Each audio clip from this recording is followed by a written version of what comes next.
Hello guys, welcome back to my YouTube channel Odisha e learning को आपण मानकु स्वागत करछि मो आरजे। तो आपण मान जानिथिबे या पूर्वरु ओटीटी आवेदन करा जायथिला। वर्तमान ओटीटी रो 17 अगस्त 17 तारिख दिन ओटीटी रो एग्जाम रहिछि। वर्तमान मध्य ओटीटी एग्जाम रो एडमिट कार्ड रिलीज हे सारछि। तो आसंतु आमे जानिबा आपणकर निज डिस्ट्रिक्ट रे पड़िछि किंबा अन्य डिस्ट्रिक्ट रे पड़िछि जे एग्जाम सेंटर एवं एडमिट कार्ड किपरि डाउनलोड करा जिवो से विषय फुल डिटेल्स रे जानिबा। जो माने नुआ करी वीडियो टिके देखुचंती सब्सक्राइब लाइक कमेंट शेयर करंतु। तो आसंतु आमे जानिबा किपरि आपण निज ओटीटी एडमिट कार्ड निज मोबाइल रे डाउनलोड करिवे। तो सेति पई आपण को मोबाइल रे जेकोसी ब्राउजर नहीं जानतु बेटर हबो जदि आपण क्रोम ब्राउजर यूज करचंती। तो आसंतु आमे क्रोम ब्राउजर नहीं नबा।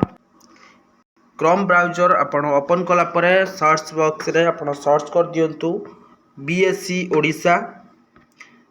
ओडिशा सर्च कला परे आपण को प्रथम ऑप्शन देखि परथुबे board of secondary education Odisha पे क्लिक कर नियंतु। क्लिक कला परे आपण को बीएससी रो तार ऑफिशियल वेबसाइट ओपन हे जिवो। तो एमिति आपण मानन को इंटरफेस देखा देबो। तो एठी आपण माने देखि परथुबे जे सेकेंड ऑप्शन टी जो रही आपको मार्क करदे बेटर हम। आपंकर जो सेकेंड ऑप्शन रही आपंकर रिलीज होती 12 तारिख ओटीटी एग्जाम जो admit card Odisha teacher eligibility test OTT 2024 download admit card तापर क्लिक करने।